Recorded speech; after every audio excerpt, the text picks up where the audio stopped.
رب العالمین والصلاة والسلام علی سید المرسلین اما بعد فاعوذ باللہ من الشیطان الرجیم بسم اللہ الرحمن الرحیم الصلاة والسلام علیک یا رسول اللہ وعلی آلک واصحابک یا حبیب اللہ الصلاة والسلام علیک یا نبی اللہ وعلی آلک واصحابک یا نور اللہ۔ سلسلہ علم کی کہکشاں میں آپ سب کو خوش آمدید کہتے ہیں، مرحبا کہتے ہیں۔ نبی رحمت شفیع امت صلی اللہ تعالی علیہ وسلم پر درود پاک پڑھنے کے بے شمار فضائل و برکات مختلف احادیث مبارکہ اور روایتوں میں ملتے ہیں۔ آج جو حدیث پاک میں نے آپ کو سنانی ہے، القول البدی میں اس کو نقل کیا گیا، اور یہ حدیث پاک کا خلاصہ کچھ اس طریقے سے ہے کہ ایک بار ایک شخص نے ایک ہرنی کا شکار کیا، اور اس شکار کی ہوئی ہرنی کو لے کر گزر رہا تھا کہ اس کا گزر نبی پاک صلی اللہ تعالی علیہ وسلم کے سامنے سے ہوا۔ اللہ تبارک و تعالی نے اس ہرنی کو قوت گویائی عطا فرمائی، اور وہ عرض گزار ہوئی، یا رسول اللہ صلی اللہ تعالی علیہ وسلم، میرے چھوٹے چھوٹے بچے ہیں اور قریب ہی ایک غار میں وہ اس وقت موجود ہیں، یا رسول اللہ وہ بھوکے ہیں، آپ اس شکاری کو حکم فرمائیے کہ وہ کچھ دیر کے لیے مجھے چھوڑ دے تاکہ میں جا کر اپنے بچوں کو دودھ پلا کر واپس آ جاؤں۔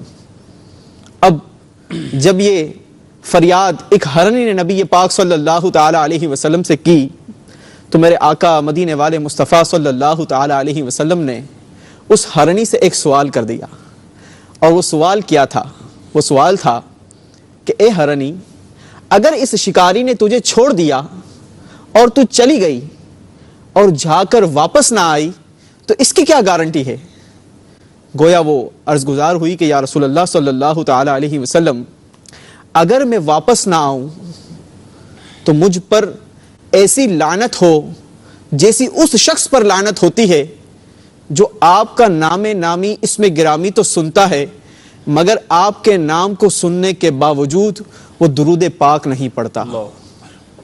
غور کریں میرے میٹھے اور پیارے اسلامی بھائیوں، الحمدللہ اللہ کی رحمت سے ہم مسلمان ہیں، اور نبی پاک صلی اللہ تعالی علیہ وسلم کا کئی بار نام نامی اسم گرامی سننے کی سعادت حاصل کرتے ہیں، مگر کیا ہر بار ہم توجہ کے ساتھ یاد کر کے درود پاک بھی پڑھا کرتے ہیں یا نہیں؟ اگر نہیں تو علماء نے ایک بہت ہی آسان طریقہ بھی بتا دیا کہ اگر کسی مجلس میں بیٹھ کر اسی وقت نبی پاک کا نام لیا جائے اور درود پاک پڑھنا ممکن نہ ہو تو پھر جب موقع ملے، جب فرصت ہو، اس وقت اچھی کوانٹیٹی میں درود پاک پڑھ لیے جائیں تاکہ یہ اس کے نعم البدل بھی ہو جائیں گے اور اس کی برکتیں بھی ملیں گی۔ آج سے نیت کیجئے کہ انشاءاللہ عز و جل خوب درود پاک کی کثرت کریں گے۔ اچھا، یہ تو رہی درود پاک کی بات۔ دوسری وہ ہرنی نے جو بات کہی وہ آج ہمارے اس ٹاپک سے بھی ریلیٹڈ ہے۔ اس ہرنی نے عرض کی کہ یا رسول اللہ صلی اللہ تعالی علیہ وسلم، اور مجھ پر ایسی لعنت ہو جیسی اس شخص پر ہوتی ہے جو نماز تو پڑھتا ہے لیکن نماز کے بعد دعا نہیں کرتا۔ آج نماز کے بعد دعا کا اہتمام ہمارے معاشرے سے بہت کم ہوتا جا رہا ہے، لہٰذا ہمیں اہتمام کے ساتھ رب العالمین کے حضور اپنی التجاؤں کو پیش کرنا چاہیے۔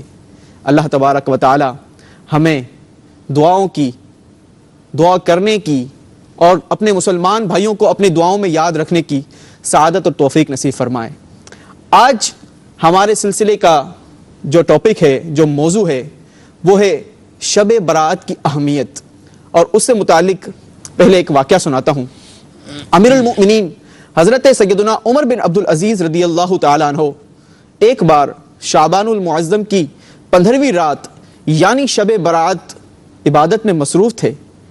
سر اٹھایا تو ایک سبز پرچہ ملا جس کا نور آسمان تک پھیلا ہوا تھا۔ اس پر لکھا تھا ھذہ براۃ من النار من الملک العزیز لعبدہ عمر بن عبدالعزیز، یعنی خدائے مالک و غالب کی طرف سے یہ جہنم کی آزادی کا پروانہ ہے جو اس کے بندے عمر بن عبدالعزیز کو عطا ہوا۔ سبحان اللہ۔ میرے میٹھے اور پیارے اسلامی بھائیوں، اس حکایت میں جہاں ہمیں شب براءت کی رفعت و عظمت کا معلوم ہوا، وہیں سیدنا عمر بن عبدالعزیز کی عظمت و فضیلت کا بھی اظہار اس روایت میں ملتا ہے۔ گویا یہ وہ بابرکت اور مبارک رات ہے کہ اس شب میں جہنم کی بھڑکتی آگ سے براءت یعنی چھٹکارا دیا جاتا ہے، لہٰذا اس شب کو شب براءت کہا جاتا ہے۔ اس کی اور کیا اہمیت ہے، انشاءاللہ عز و جل ہمارے ساتھ مبلغ دعوت اسلامی حضرت علامہ مولانا مفتی محمد شفیق عطاری المدنی صاحب بھی جلوہ افروز ہیں، انشاءاللہ ان سے بھی معلوم کریں گے۔ مفتی صاحب، شب برات کی اہمیت کے حوالے سے قرآن و حدیث میں کیا بیان کیا گیا آج اس کی شب کے اہمیت کے حوالے سے؟ بسم اللہ الرحمن الرحیم۔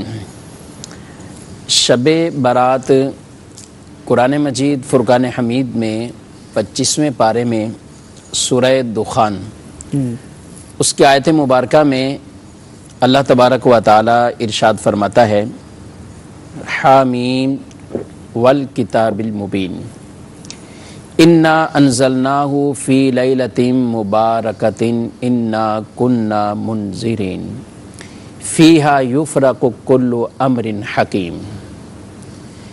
ارشاد باری تعالیٰ ہے اس میں کہ کتاب مبین، روشن کتاب کی قسم، بے شک ہم نے اس کو اتارا، نازل کیا برکت والی رات میں، سبحان اللہ سبحان اللہ، اور بے شک ہم ڈر سنانے والے ہیں۔ اللہ اکبر۔ برکت والی رات جو اس آیت مبارکہ میں لیلہ مبارکہ فرمایا گیا، تو یہ لیلۃ مبارکہ، اس کے بارے میں تفاسیر میں یہ بھی بیان کیا گیا کہ اس رات سے مراد شب قدر ہے، لیلۃ القدر کی رات ہے۔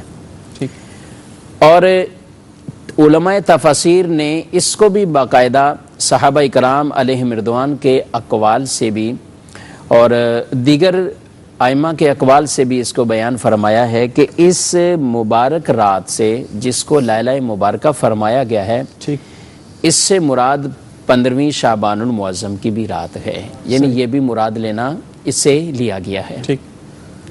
اور حضرت اکرمہ رضی اللہ تعالیٰ عنہ اور ایک ان کے ساتھ ایک پوری جماعت، مطلب جنہوں نے اس سے مراد لیا کہ یہ لیلت کون سی رات ہے، فرماتے ہیں کہ یہ لیلہ مبارکہ برکت والی رات سے مراد شعبان کے نصف والی رات ہے، اور اس کو کہا جاتا ہے لیلۃ الرحمہ، بھی اسے کہا گیا رحمت والی رات ہے، اس کو لیلۃ المبارکہ بھی فرمایا گیا، برکت والی رات۔ صحیح۔ اسی رات کو لیلۃ البراءت بھی کہا گیا، یعنی شب برات بھی ہے۔ صحیح۔ اور شب برات کا مطلب ہے چھٹکارا پانے والی رات۔ صحیح۔ اس کو شب برات اس لیے کہا جاتا ہے کہ اس رات کے اندر اللہ تبارک و تعالیٰ کی مغفرتیں، اللہ تبارک و تعالیٰ کی طرف سے نوازشات اور عطائیں اس قدر ان کی بارش ہوتی ہے کہ نبی اکرم صلی اللہ تعالیٰ علیہ وآلہ وسلم کی حدیث مبارک ہے، ترمذی شریف اور ابن ماجہ شریف کی حدیث ہے، آقا صلی اللہ تعالیٰ علیہ وآلہ وسلم ایک مرتبہ آپ اس رات میں آپ بقی شریف کی طرف چلے گئے، تشریف لے گئے۔ حضرت عائشہ صدیقہ رضی اللہ تعالیٰ عنہ آپ فرماتی ہیں کہ میں نے جب نبی کریم صلی اللہ علیہ وسلم کو نہ پایا تو وہ آپ کی تلاش میں پیچھے چلی جاتی ہیں۔ صحیح۔ نبی کریم صلی اللہ تعالیٰ علیہ وسلم کو جب آپ نے پایا تو حضور صلی اللہ تعالیٰ علیہ وسلم سے عرض کرنے لگی کہ میں نے یہ گمان کیا ہے کہ شاید آپ ازواج میں سے دیگر کسی اور کے پاس آپ تشریف لے گئے۔ اللہ اکبر۔ آقا صلی اللہ تعالیٰ علیہ وسلم نے خبر دیتے ہوئے ارشاد فرمایا ہے کہ یہ وہ شب ہے شعبان المعظم کی بیچ والی، یعنی نصف شعبان کی جو شب گئے، اللہ تبارک و تعالی آسمان دنیا پر تجلی فرماتا ہے اپنی شان کے لائق۔ اللہ اکبر۔ اللہ اکبر۔ تو فرمایا اس میں کتنے لوگوں کی، کہا کہ قبیلہ بنی کلب، ان کے بکریوں کے بالوں کے تعداد کے بالوں سے بھی زیادہ لوگوں کی اللہ مغفرت فرما دیتا ہے۔ اور علماء لکھتے ہیں جہاں اس طرح کی تشبیہ دی جاتی ہے تو اس سے مراد کوئی گنتی خاص نہیں ہوتی جی کہ ان بکریوں کے کتنے بال تھے، وہ تعداد نہیں، بلکہ اس سے اللہ کی رحمت کی وسعت مراد ہوتی اللہ ہے۔ اکبر، اللہ یعنی جو چیزیں آج کل ہمارے پاس جدید ذرائع ہیں، بڑی سے بڑی تعداد کو شمار کرنا آسان ہو جاتا ہے، لیکن ایک اس وقت کی بات کہ جس وقت کوئی ایسا ذریعہ نہ ہو اور اس وقت شمار کرنا۔ آج بھی اگر کہا جائے بڑے کے بڑے ریوڑ کو کہ اس کے بال گن کے دکھاؤ تو کوئی شاید نہ گن پائے، کوئی نہیں کر سکتا، صحیح۔ تو اس کی ایک تشبیہ دے کر ایسے فرمایا کہ ان سے بھی زیادہ اللہ تبارک و تعالی لوگوں کی مغفرت فرماتا ہے۔ اور بنی کلب جو ہے وہ تو مشہور تھا، مشہور تھے، بکریاں ان کے پاس بہت زیادہ کثیر تعداد میں ہوا کرتی تھی۔ جی ہاں، ٹھیک۔ اور دوسری حدیث مبارک وہ سنن ابن ماجہ کی ہے، جس میں یہ بات نبی کریم صلی اللہ تعالی علیہ وسلم نے بیان فرمائی۔ حضرت علی المرتضیٰ کرم اللہ تعالی وجہہ الکریم، آپ اس کے راوی ہیں، بیان فرمانے والے ہیں، ارشاد فرماتے ہیں کہ آقا صلی اللہ تعالی علیہ وسلم نے ارشاد فرمایا کہ جب شعبان کی مہینے کی وہ نصف رات ہو تو فرمایا کہ اس کے رات میں قیام کرو، دن میں روزہ رکھو کہ اللہ تبارک و تعالی اس میں غروب شمس سے آسمان دنیا پر اللہ تبارک و تعالی تجلی فرماتا ہے اپنی شان کے لائق۔ اور پھر کیا ارشاد فرماتا ہے؟ ارشاد یہ فرماتا ہے کہ ہے کوئی ایسا حل میں مستغفر، ہے کوئی ایسا جو توبہ کرنے والا ہو، استغفار کرنے والا ہو، اللہ اس کے استغفار کو قبول فرمائے، ہے کوئی ایسا جو کسی پریشانی میں مبتلا ہے، اللہ تعالیٰ اسے عافیت عطا فرمائے، ہے کوئی ایسا شخص جو رزق مانگنے والا ہو، اللہ تبارک و تعالیٰ کی طرف سے اسے رزق دیا جائے۔ تو قرآن مجید کی یہ آیت مبارکہ اور اس کی تفسیر اور یہ حدیث مبارک، یہ بالکل واضح طور پر ان چیزوں کو، اور بھی دیگر اقوال ہیں دیگر روایات میں جن میں ارشاد فرمایا گیا کہ اعمال نامے تبدیل ہوتے ہیں، اور میں یہ پسند کرتا ہوں کہ میرا اعمال نامہ پیش ہو تو میں روزے کی حالت میں ہوں۔ جی، اس کو تھوڑا سا تفصیل سے لیں گے مصعب، پہلے اگر اس کو تھوڑا سا آپ کمپلیٹ کر دیں کہ جو اس رات میں ندا دی جاتی ہے کہ ہے کوئی مغفرت طلب کرنے والا تو اس کی مغفرت کر دی جائے، ہے کوئی روزی کا طلبگار تو اسے روزی عطا کر دی جائے، ہے کوئی مصیبت زدہ تو اسے عافیت عطا فرما دی جائے، تو اس پر مطلب یہ بات ہوئی کہ یہ رات جو ہے وہ خاص عبادت اور اللہ تبارک و تعالیٰ کے حضور میں حاضری دینے والی رات ہے۔ یہ شروع میں عرض کیا کہ لیلۃ البرات بھی ہے اور لیلۃ الرحمہ بھی ہے اور لیلۃ مبارکہ بھی ہے، برکت بھی ہے اس میں، رحمت بھی ہے اس میں، اور اپنے آپ کو چھٹکارا پانا، یعنی عذاب الہی سے اپنے آپ کا چھٹکارا پانے کی بھی رات گئے، آزاد کروانے کی رات گئے کہ آدمی اس رات کو اللہ کی رضا والے کاموں میں اس طرح گزارے کہ وہ ان چیزوں کا حقدار بن جائے۔ صحیح صحیح۔ اچھا، یہ تو بات ہوئی، اس کے علاوہ کوئی پرٹیکولرلی ایسی عبادات جو اس رات میں خاص کی جاتی ہوں؟ دیکھیں، ایک تو یہ حدیث مبارک میں جو ارشاد فرمایا گیا، پہلی بات تو سب سے پہلی بات بنیادی بات یہ ہے کہ یہ تو نوافل ہے، ظاہر ہے رات کے قیام کرنا وہ بھی نفلی طور پر جو اس میں ہے، اور صبحوں روزہ رکھنا یہ بھی نفلی روزہ ہے۔ 14 کو روزہ رکھیں تاکہ آخری دن بھی نامہ اعمال کے پیش ہونے کا جو ہے وہ اس میں بھی روزے کی حالت ہو، اگلے سال کا آغاز بھی روزے کی حالت میں ہو۔ سب سے بنیادی بات تو آدمی یہ ہے کہ اس میں فرائض کو پہلے پورا کرے۔ صحیح، ٹھیک ہے، کیونکہ علماء شب قدر کے بارے میں بھی کہتے ہیں کہ جو آدمی اس رات میں کچھ بھی قیام نہ کر سکے تو اس کا سب سے ادنا درجہ یہ بیان کیا کہ جو عشاء اور فجر بھی نہ پڑھے۔ تو پہلی بات تو یہ ہے کہ آدمی اس میں فرائض تو کمپلیٹ کرنے ہی ہیں، یعنی نماز کو پڑھنا، وہ تو ویسے عام دنوں میں بھی کرنی ہے، یہ عام دنوں میں بھی کرنے ہیں، لیکن اس میں بھی بطور خاص یعنی اہتمام کے ساتھ، وہ اس لیے عرض کر رہا ہوں کہ بعض اوقات یہ دیکھنے میں بھی مسجدوں میں آتا ہے کہ آدمی مغرب کے بعد 6 نوافل پڑھنے آیا اور عشاء کی اذان ہو رہی وہ گھر کو چلا گیا۔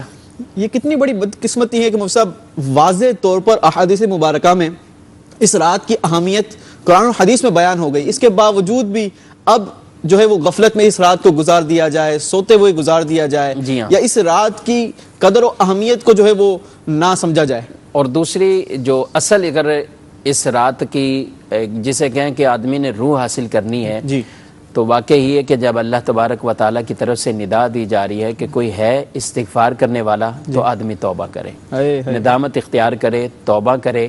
توبہ ہی ایسی چیز ہے، اگر واقعی ہی اس کو یہ مل گئی اس رات میں، اور اصل توفیق توبہ کی اس کو مل گئی، حقیقی توفیق مل گئی، سچی توبہ اس کی ہو گئی۔ حدیث مبارک میں یہ بات ارشاد فرمایا کہ جس نے توبہ کو لازم کیا ہوا ہے، توبہ کو لازم کیا ہے، فرمایا کہ اللہ تعالیٰ ہر تنگی سے اس کے لیے راستہ نکال دے گا، اللہ ہر غم سے اس کے لیے خوشی نکال دے گا، اللہ لیکن اس کو کیا عمل کرنا ہے کہ وہ توبہ کرنی ہے۔ اور پھر فرمایا کہ اللہ اسے رزق وہاں سے دے گا جہاں سے اسے گمان بھی نہیں ہوگا، گمان بھی نہیں ہوتا۔ یعنی اتنی بڑی۔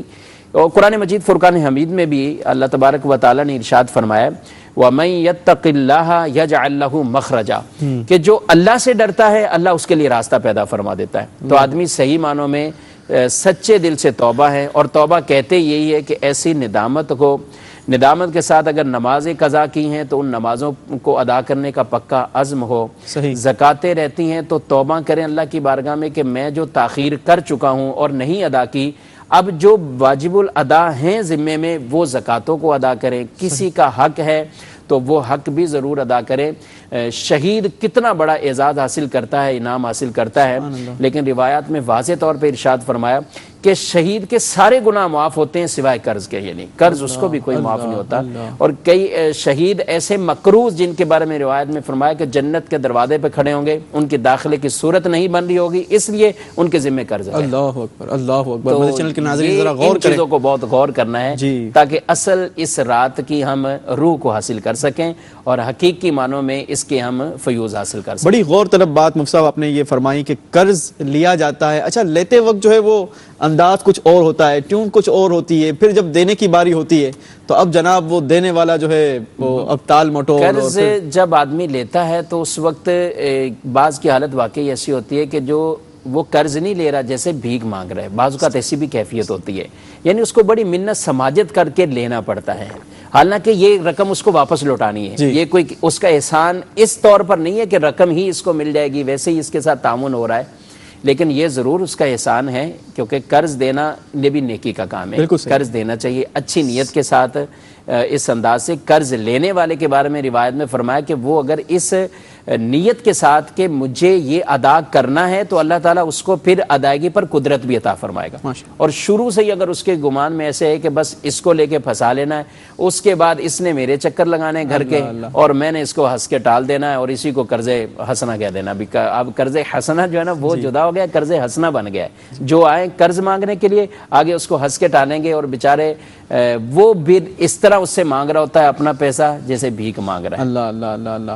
اللہ کے نبی کریم صلی اللہ علیہ وسلم نے کئی جنازوں سے پہلے سوال کرتے تھے اس پہ کوئی قرضہ تو نہیں، اللہ، اور بعض ایسے بھی جنازے جن کے اوپر کہا گیا قرضہ ہے تو آپ نے فرمایا پھر آپ نماز جنازہ پڑھو، میں نہیں پڑھتا اس کی، نماز جنازہ پڑھنے کے بھی آپ نے جو ہے وہ بعض بھی ایسے۔ اللہ اکبر۔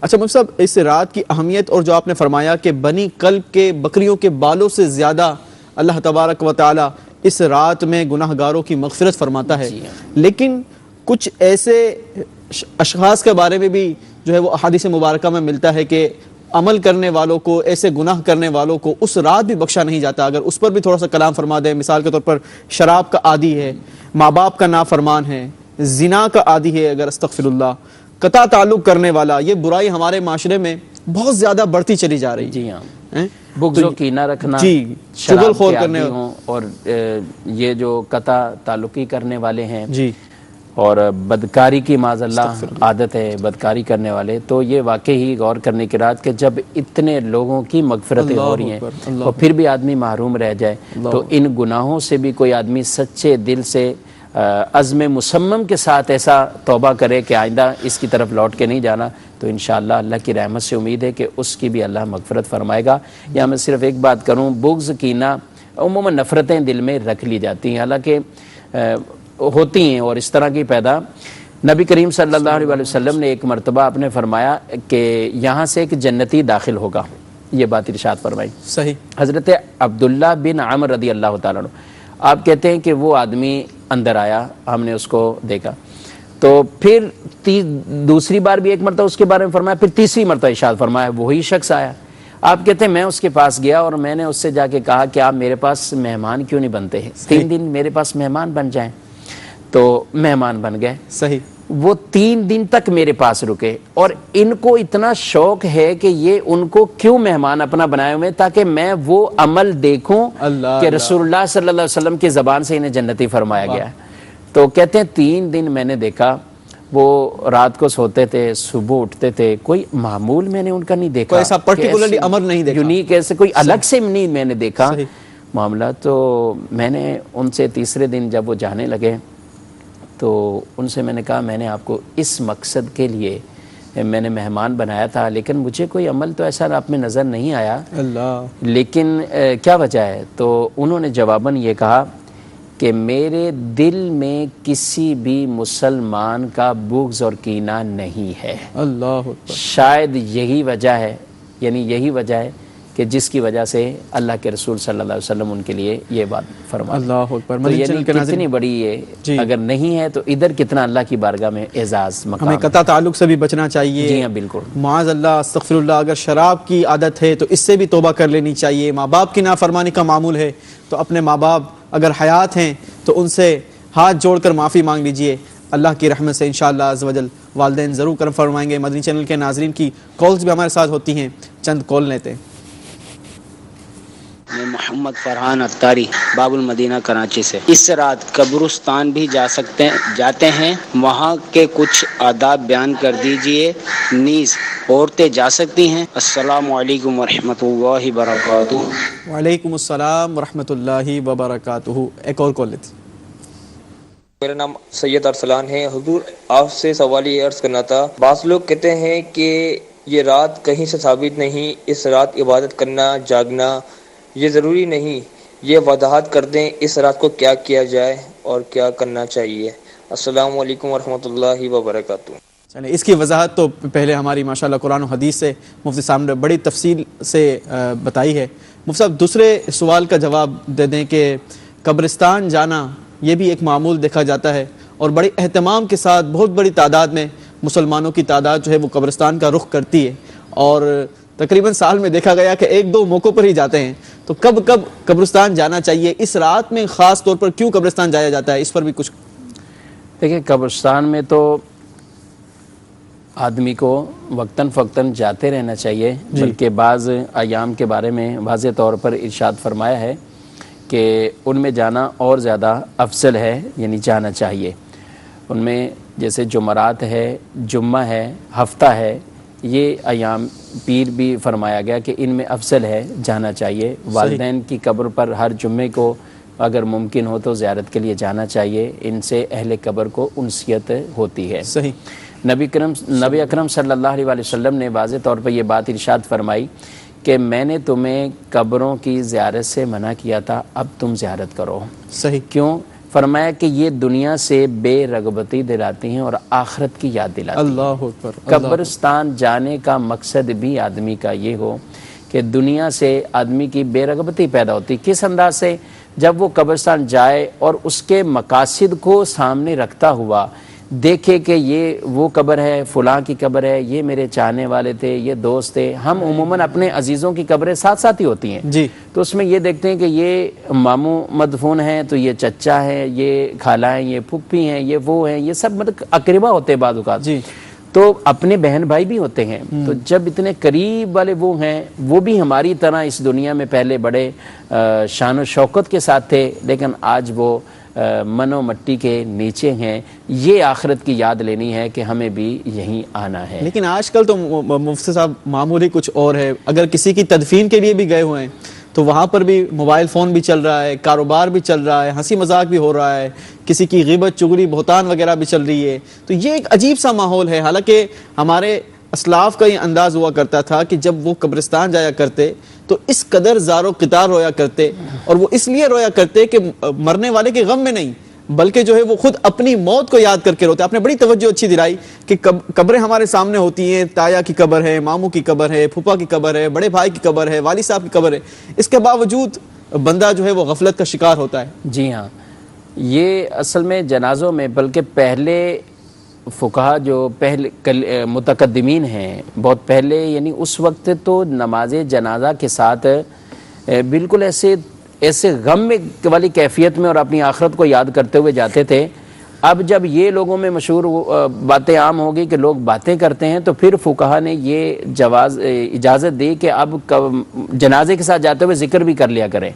یعنی پہلے وہ ذکر بھی نہیں کرتے تھے، کیوں؟ یعنی اس تصور میں رہتے تھے اپنی قبر کو، اپنی آخرت کو، اپنی اس چیز میں. اب جب لوگ اس باتوں کو مشغول ہوتے ہیں تو فرمایا اب اس سے اچھا کہ ذکر ہی کر لیں کچھ نہ کچھ اس کے ساتھ.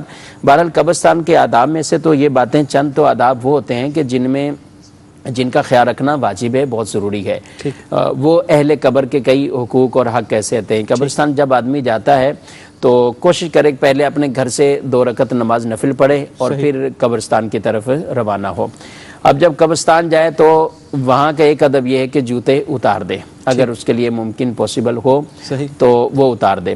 لیکن بظاہر آج کی اس کنڈیشن میں یہ لگتا نہیں ہے اس طرح کہ وہ جا کر باقاعدہ وہاں پر قبرستان سے آئے اور پھر واپسی اس کو مل بھی جائے، اس کے جوتے بھی مل جائے، یا آسانی ہو. اگر راہ بالکل مناسب ہے، چلنا آسان ہے، تو کوئی کانٹے وغیرہ اس طرح کی چیز نہیں، تو جوتے اتار دینا ہی مناسب ہے.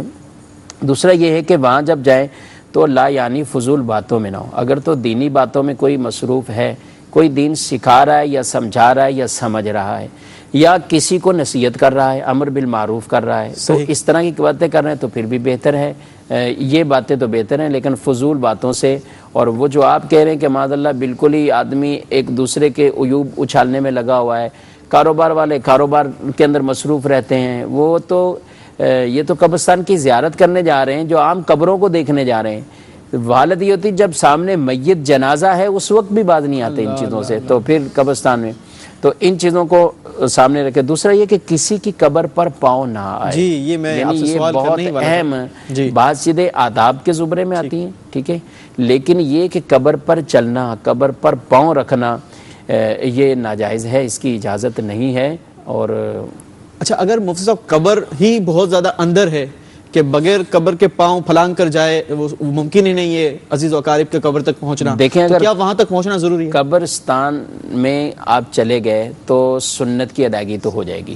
15 شعبان المعظم کو قبرستان میں جانا یہ مسنون ہے، سنت ہے.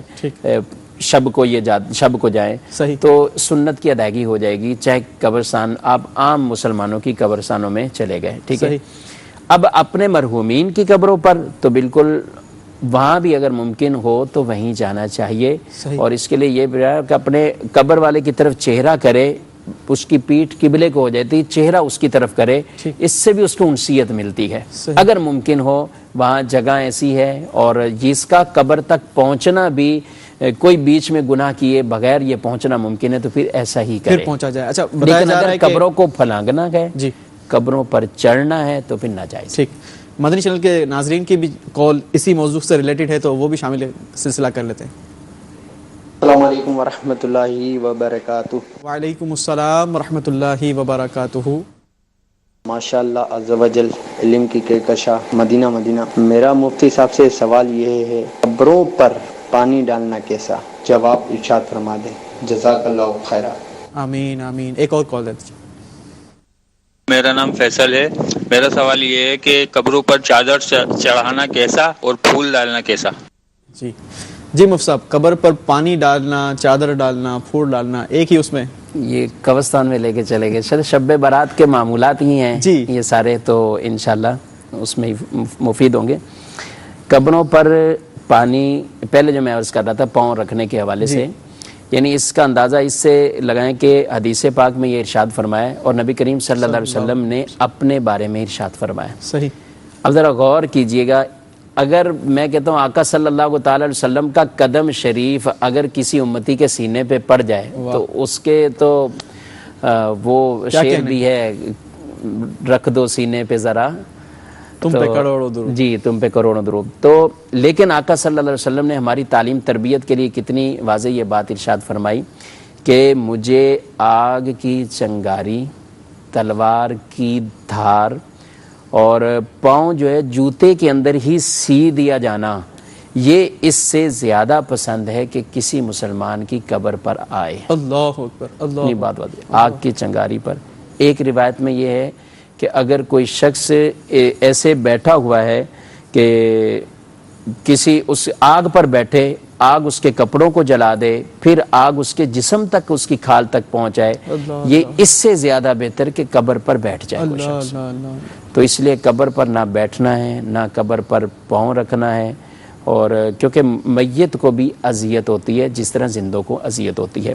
تو دوسری بات جو انہوں نے کہا قبر پر پانی ڈالنا، تو یہ ایک معمول بنا رہی ہے لوگوں نے کہ جیسے کہیں قبرستان جب بھی جاتے ہیں تو وہ ایک بالٹی لی، بوتل لی ہوئی، پانی ڈالنا ہی معمول بنا ہے. بچے اب تو اس کام میں لگے ہوئے، اور وہاں بھی پیسے لینے والے بھی وہ پانی لے کے آتے ہیں، تو ہم پانی عام ڈال رہے ہوتے ہیں اور اس کو سمجھ رہے ہوتے ہیں شاید ان کو ٹھنڈک مل رہی ہے، ہمارے مرحومین کو ٹھنڈک مل رہی. تو یہ بات بالکل غلط ہے.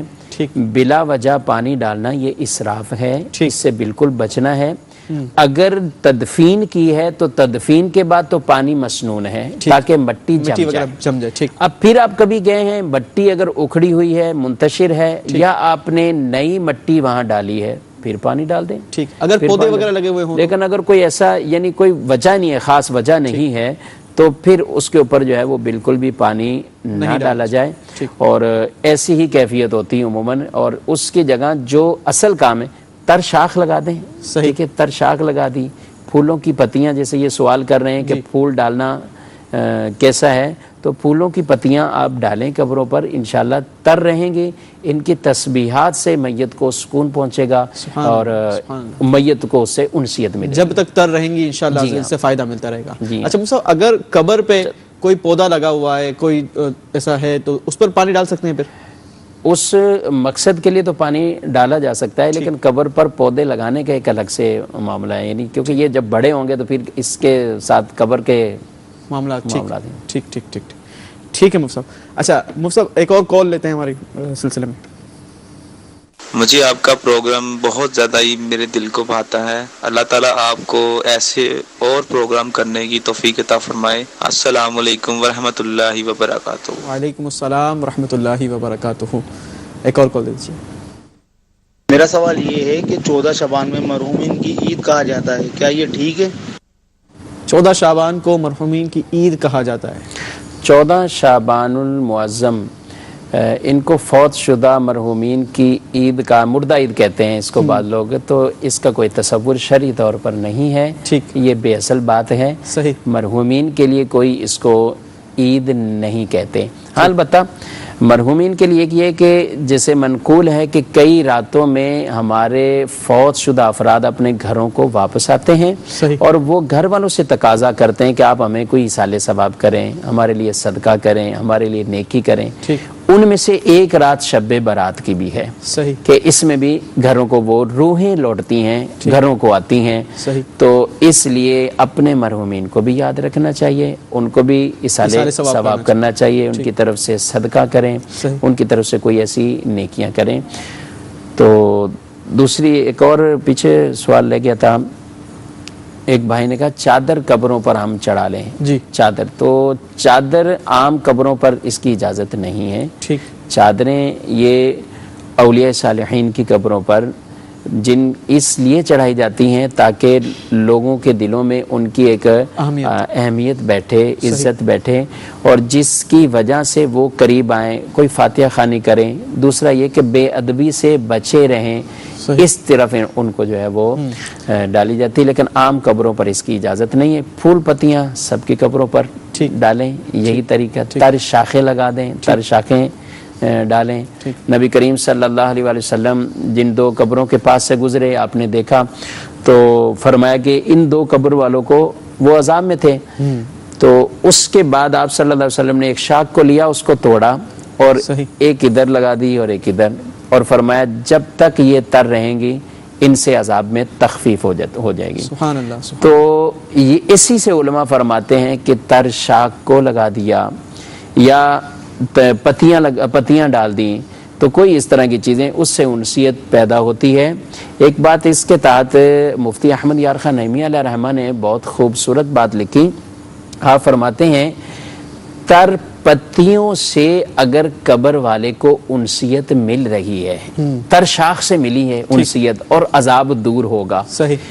تو اگر بندہ مومن وہاں بیٹھ کر تسبیح پڑھے تو کتنا ہوگا. اللہ تو یعنی اس طرح کے کاموں میں ہمیں کچھ جو ہم مصروفیات وہاں کی غیر ضروری اپنائے ہوئے ہیں قبرستانوں میں جا کر، بعض لوگ صرف اگربتی کے پیچھے لگے رہتے ہیں، بعض لوگ کوئی اور کسی طرف لگے رہے ہیں قبر کی، بس کچھ ادھر سے سیدھا کریں، کچھ ادھر سے کر کے واپس آگے جو اصل کام کرنا ہے وہ بعض اوقات نہیں کرتے، وہ نہیں کیا وہاں بیٹھ کر تلاوت قرآن پاک کی جائے، کچھ تسبیحات پڑھیں، ان کو انسیت ملے گی۔ آپ کے مرحومین، آپ بھی دل میں یہ رکھیں کہ وہ ہمیں کیوں، واقعی حدیث میں ہے کہ وہ دیکھتا ہے ان کو، جو سارے آتے ہیں اس کو دیکھتا ہے، تبھی تو ان کو سلام کرنے کا کہا جاتا ہے، ان کو سلام کیا جاتا ہے قبر والوں کو، تو ان کو انسیت ملے گی اور ہمیں بھی سکون ملے گا۔ ہم کچھ دیر وہاں بیٹھیں، پھر اسی بہانے اپنی موت کو بھی ساتھ ساتھ یاد کرتے رہیں گے تو انشاءاللہ اس کا فائدہ۔ ماشاءاللہ بڑی اچھی توجہ دلائی مفتی صاحب آپ نے۔ اچھا، اگربتی کا آپ نے تذکرہ کیا، تو کیا اگربتی وہاں پر نہیں لگا سکتے یا موم بتی جلائی جاتی ہے؟ بالخصوص اس رات میں بھی دیکھا جاتا ہے موم بتیوں کی بھی واقعی صحیح بات ہے کہ ایک وہ وہاں سے مل جائیں گی، قبرستان کے باہر بھی ٹھیلے لگے ہوتے ہیں، وہاں بھی بکری ہوتی ہیں، تو موم بتی اس کو جلانے کا کوئی فائدہ ہو تو جلائیں، لیکن یہ تصور ہمیں بالکل اپنے ذہن سے نکال دینا چاہیے کہ ہماری اگربتی کی خوشبو اندر جائے گی، صحیح یہ نہیں ہے، ٹھیک ہے۔ حاضرین بیٹھے ہوئے ہیں، ان کو خوشبو پہنچانے کی نیت سے آپ اگربتیاں لگا دیں تاکہ یہ جو حاضرین ہیں تلاوت کر رہے ہیں ان کو اس کی خوشبو ملتی رہے گی۔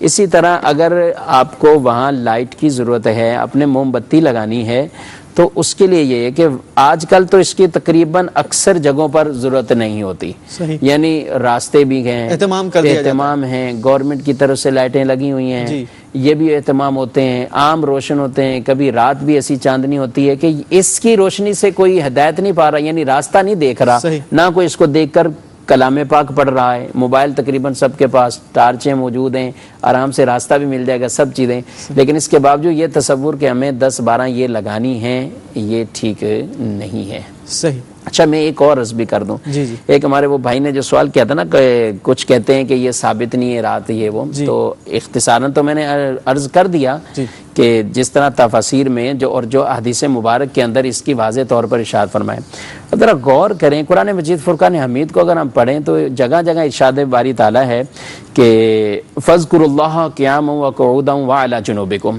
اللہ کا ذکر کرو، کس حالت میں؟ کھڑے ہو، بیٹھے ہو، کروٹ پر ہو، اللہ کو یاد کرو، اللہ کا ذکر کرو۔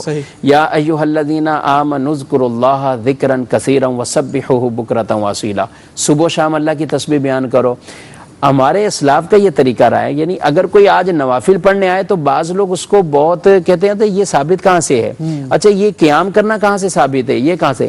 ارے بھائی، جو نیک کام کر رہا ہے اس کو اگر روکنا ہے تو روکنے کی دلیل دینی پڑے گی کہ یہ کیوں منع کر رہے ہیں، منع کہاں ہے وہ۔ اب اگر کوئی جمعۃ المبارک کی نماز پڑھے اور اس کے بعد سورہ یاسین کھول کے بیٹھ جائے تو کیا اس کو یہ حدیث دکھانی ہوگی کہ جمعے کے بعد کب آپ صلی اللہ علیہ وسلم نے سورہ یاسین پڑھی، یا جمعہ کی نماز کے بعد کب صحابہ کرام میں سے کسی نے یاسین شریف پڑھی؟ تو وہ تو ایک نیک عمل کر رہا ہے اور قرآن پڑھ رہا ہے، اور قرآن پڑھنے کی فضائل موجود ہیں، تو اس طرح لوگوں کو عبادت سے نہیں روکنا چاہیے، یہ مسلمانوں کی صفات نہیں ہے۔ قرآن میں ہے ارأیت الذی ینہا عبدا اذا صلی، کیا نہیں دیکھتے اس کو کہ جو منع کرتا ہے بندے کو جب وہ نماز پڑھے؟ تو کئی اسلاف اس آیت مبارکہ کی وجہ سے اگر کوئی شخص مکروہ وقت میں نماز پڑھ رہا ہوتا اس کو روکتے نہیں تھے کہ کہیں ہم اس آیت کے تحت نہ آ جائیں، کیونکہ یہ آیتیں جو ہیں وہ کافر روکتے تھے مسلمانوں کو نماز پڑھنے تھے۔ تو آج اگر کوئی آ رہا ہے، کسی نہ کسی رات کے اس میں آ رہا ہے، رات کی برکت پانے آ رہا ہے، تو ہرگز اس کو اس طرح کے خیالات نہیں ڈالنے چاہیے کہ یہ نفل کہاں سے ثابت، یہ نفل کہاں سے ثابت۔ جب شریعت نے منع نہیں کیا اور وقت بھی ایسا نہیں ہے کہ جس میں نوافل پڑھنے کی ممانت ہے، تو اب چاہے آدمی پڑھ رہا ہے تو اس کو کوئی اس سے منع نہیں کیا جائے گا۔ اسی بہانے لوگ اجتماعیت کی صورت میں مساجد کا رخ کرتے ہیں تو ان کو آنے ہی دیا جائے، اللہ کا ذکر ہی کر رہے ہیں تاکہ وہاں کچھ سیکھیں گے، سمجھیں گے، ہو سکتا ہے لوگوں کے دلوں کو چوٹ لگ جائے اور وہ واقعی سچے تائب ہو کر وہاں سے پلٹیں۔ تو اس طرح کسی کو نہ وسوسے ڈالنے چاہیے، نہ کسی کو روکنا چاہیے۔ شیخ طریقت امیر اہل سنت بڑی پیاری بات فرماتے ہیں کہ کرنے والے کاموں میں لگ جاؤ ورنہ نہ کرنے والے کاموں میں لگ جائیں گے۔ اللہ تبارک و تعالی ہمیں اس رات کی برکتیں نصیب فرمائے۔ اس رات کا ایک عمل مفتی صاحب یہ بھی بیان کیا گیا کہ اس رات میں یعنی شب برات میں بیری کے پتے، 7 بیری کے پتوں کو گرم پانی میں جوش دے کر جب نہانے کے قابل ہو جائے تو اسے غسل کر لیا جائے تو انشاءاللہ عز و جل تمام سال جادو کے اثرات سے وہ محفوظ رہے گا. تو کوشش کیجیے گا کہ یہ بھی عمل کریں.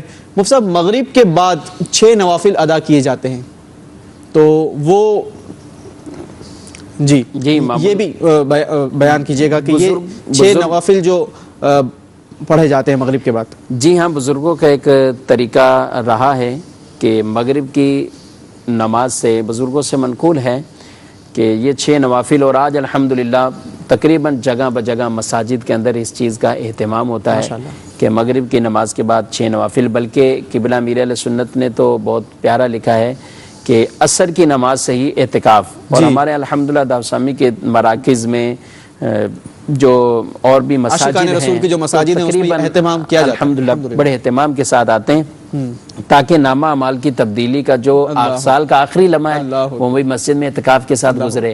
وہاں اعتکاف ہوتا ہے، ذکر و درود پڑھتے ہیں، بیان کے بھی سلسلے ہوتے ہیں، پھر افطار ہیں، اس کے بعد مغرب اور وہ شب میں داخل ہو جاتے ہیں. صحیح.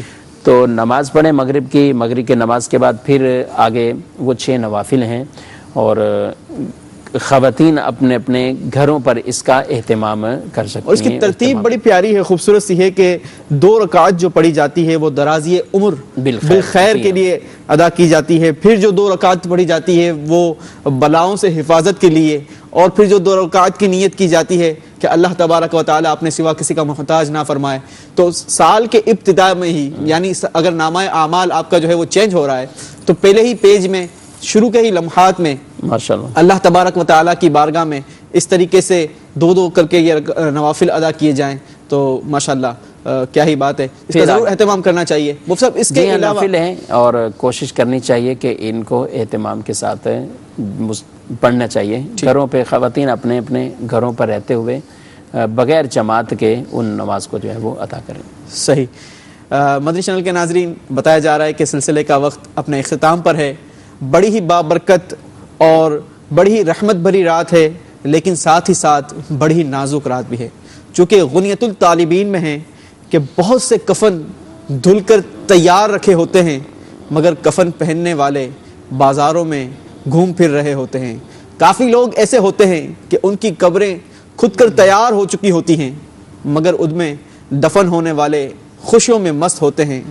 بعض لوگ ہنسی مذاق میں مگن ہوتے ہیں حالانکہ ان کی موت کا وقت قریب آ چکا ہوتا ہے. کئی مکانات بن کر تعمیرات کا کام ان کا مکمل ہوا چانا ہوتا ہے، لیکن اس مکان کے جو مالکان ہیں ان کی زندگی کا وقت آخری ہو جاتا ہے. نہ جانے اس رات میں ہمارے لیے کیا لکھ دیا جائے.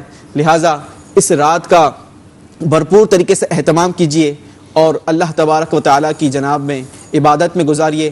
بہت بہت شکریہ مفتی صاحب، آپ نے وقت عطا فرمایا. اللہ تبارک و تعالیٰ ہمارے اس سلسلے کو اپنی بارگاہ میں قبول و منظور فرمائے. مدنی چینل دیکھتے رہیے. صلو علی الحبیب صلی اللہ تعالی علی محمد صلی اللہ علیہ وسلم.